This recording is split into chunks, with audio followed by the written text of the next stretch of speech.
Hi Greta, I'm just responding to your last video, and it was really interesting to watch because I don't personally know anyone who works in the nuclear power industry, but I know a lot of people that benefit off of it. I mean, all the crazy Europeans I know. But what I wanted to talk about today kind of stemmed off of that. However, I'm focusing more on oil because I live in Montana.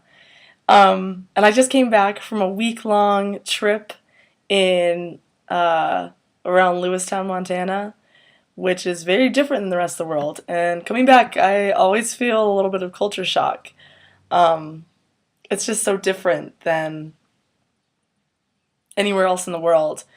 But I'll talk about that later a little bit. So, what I wanted to talk about is kind of an event in Montana that happened pretty recently.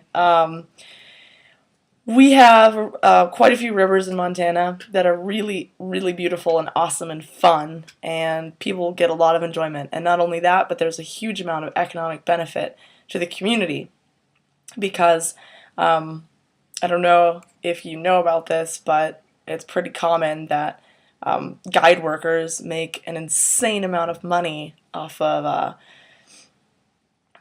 taking people out on the river, taking them fishing, teaching them how to fly fish. It's a huge industry in Montana. It's millions and millions of dollars. I believe the last estimate I heard was in 1 year, $28 million is brought in through like guide related um, money. So it's cool and it's really fun.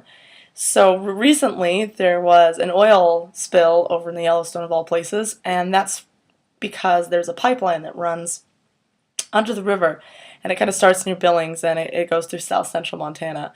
And the pipeline is owned by ExxonMobil, and basically what happened is there was a leak, and it was a half an hour long, and it spilled like 1,000 barrels, which kind of blows my mind. That's like 1/2 hour, 1,000 barrels, so that's crazy.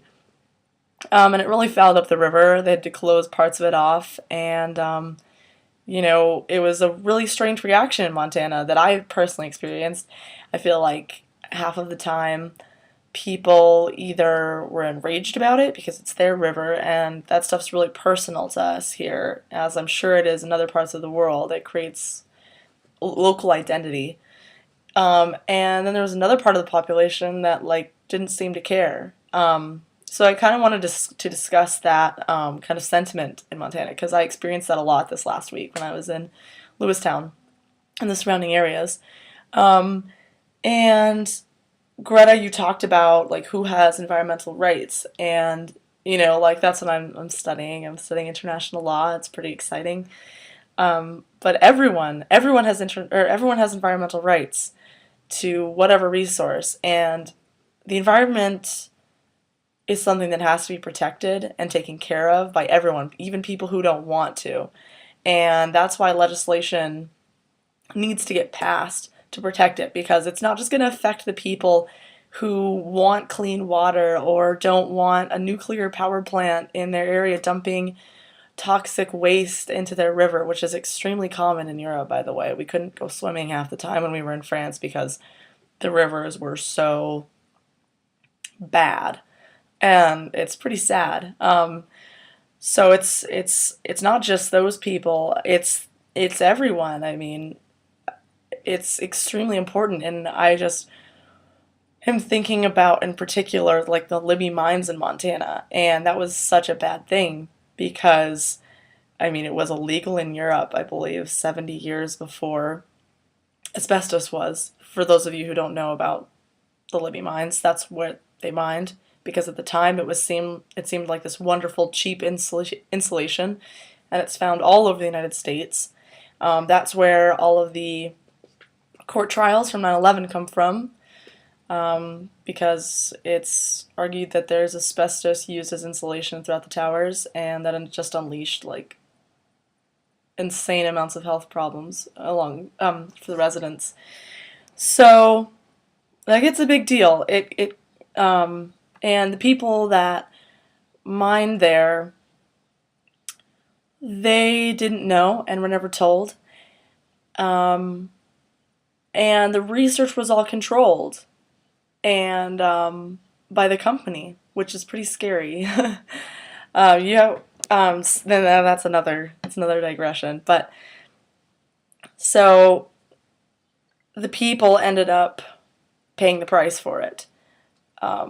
There and ultimately the mines were shut down, and everybody kind of suffered because the company said it suffered litigation, and the fact that they had basically the destruction of an entire town on their hands. And I don't know if anybody watching this has been to Libby, but it's pretty unseemly. Not a place you want to be. Um, so yeah, just something to think about. It's not just the people who are protesting in the streets who need environmental conservation. It's everyone.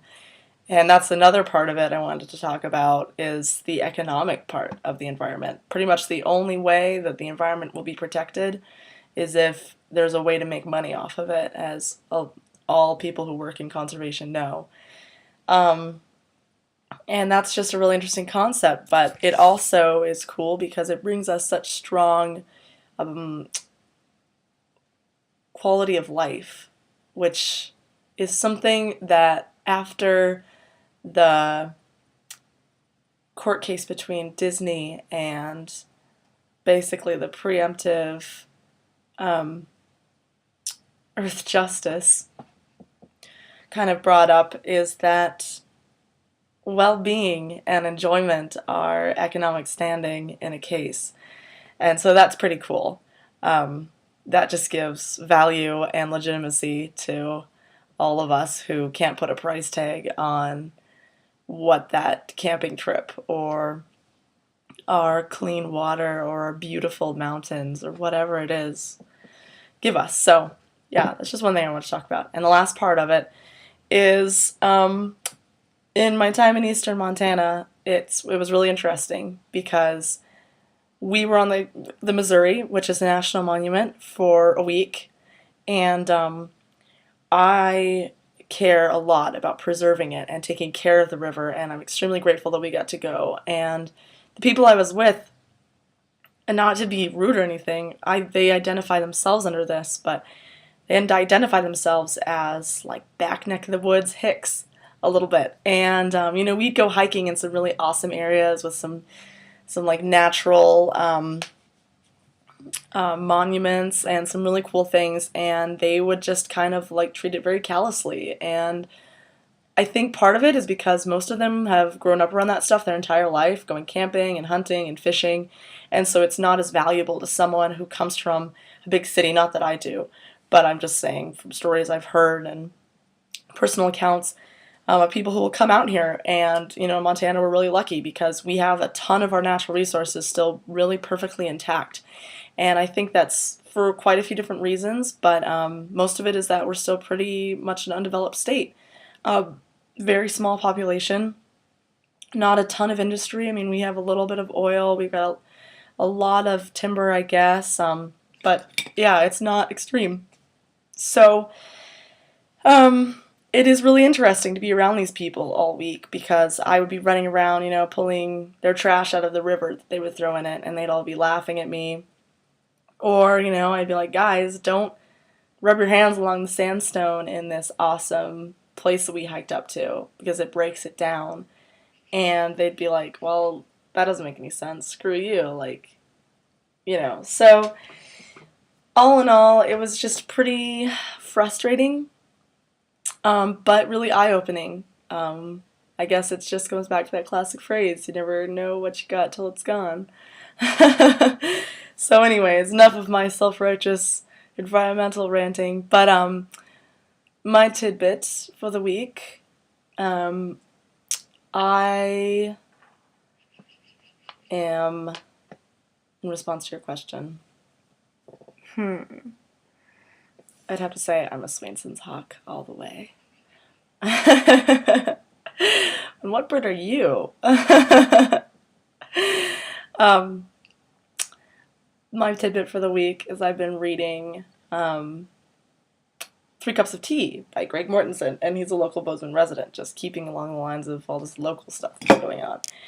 And there was a lot of scandal surrounding him because John Kraka came out with a piece that basically called him a liar, and he builds schools for girls in Pakistan. And just listening to the book on CD, which is what I've been doing because I've been doing a lot of driving, I'm not totally sure who I believe. If I believe Mortensen or if I believe Krakow, because part of the book is so much just like building Mortensen up to be this hero, and he's so amazing and saintly, and he did this and this and this and this, and I am having a lot of trouble believing it. So I'm not done with the book. Not going to say the whole thing's a lie, but for those of you who have read it, you should let me know what you think, because it's pretty interesting. So, I love you, Greta, and I will talk to you soon. I'm excited to see what your next video is about.